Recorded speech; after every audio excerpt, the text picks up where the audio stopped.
Hey, welcome to Conan the Barbarian. I haven't played my character Greta in a while.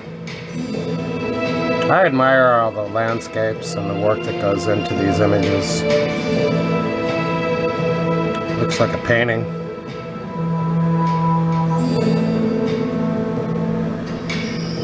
She's just gonna hang out while I read. I'm pissed off today. I don't know why. Actually, professional jealousy is the reason. Look at that village. That is pretty cool. Gotta take a picture of that. Alright, I wasted a minute of your life. Let me put on my stupid glasses. And I'll continue on with the Scarlet Citadel. I didn't get to read Lovecraft today. It's a long story. Okay. Robert E. Howard, The Scarlet Citadel, Part 3. The lion strode through the halls of hell. Across his path grim shadows fell of many a mowing, nameless shape, monsters with dripping jaws agape. The darkness shuddered with scream and yell when the lion stalked through the halls of hell. Old ballad. King Conan tested the ring in the wall and the chain that bound him. His limbs were free, but he knew that his shackles were beyond even his iron strength.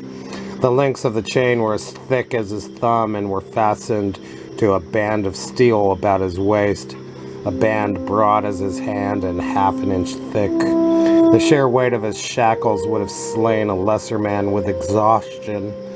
The locks that held band and chain were massive affairs that a sledgehammer could hardly have dinted. As for the ring, evidently it went clear through the wall and was clinched on the other side.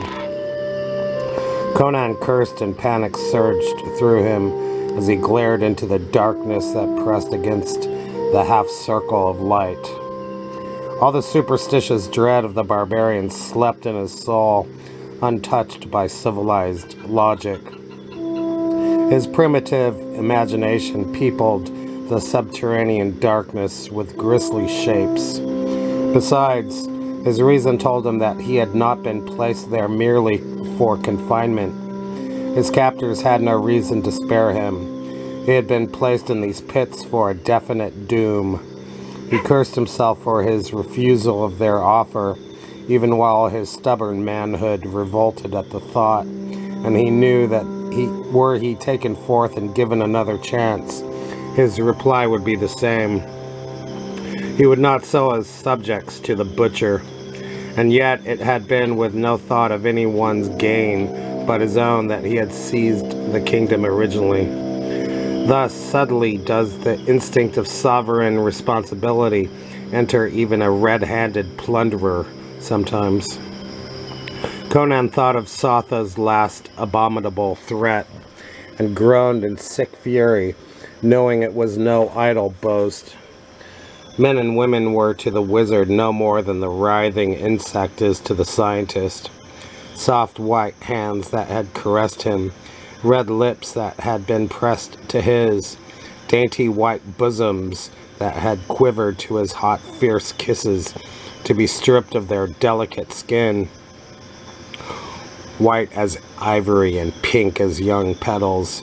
From Conan's lips burst a yell so frightful and inhuman in its mad fury that a listener would have started in horror to know that it came from a human throat. The shuddering echoes made him start and brought back his own situation vividly to the king.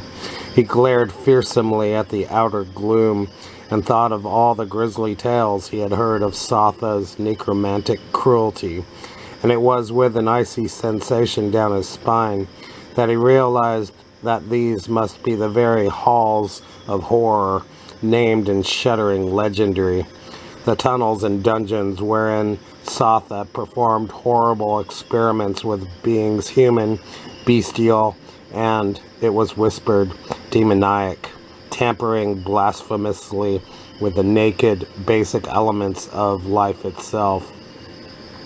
Rumor said that the mad poet Rinaldo had visited these pits and been shown horrors by the wizard, and that the nameless monstrosities of which he hinted in his awful poem, The Song of the Pit, were no mere fantasies of a disordered brain.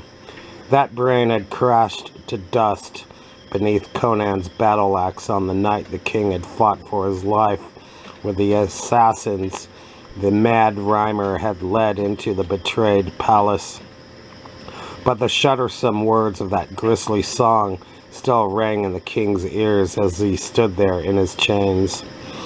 Even with the thought, the Cimmerian was frozen by a soft, rustling sound, blood freezing in its implication.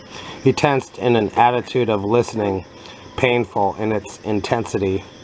An icy hand stroked his spine. It was the unmistakable sound of pliant scales slithering softly over stone. Cold sweat beaded his skin as beyond the ring of dim light he saw a vague and colossal form, awful even in its indistinctness. It reared upright, swaying slightly, and yellow eyes burned icily on him from the shadows. Slowly a huge, hideous, wedge-shaped head took form before his dilated eyes, and from the darkness oozed, in flowing scaly coils, the ultimate horror of reptilian development. Here's a crappy illustration. I could do better, and I will. It was a snake that dwarfed all Conan's previous ideas of snakes. Well, I've seen better Conan art than this. This is a good place to stop. Screw it.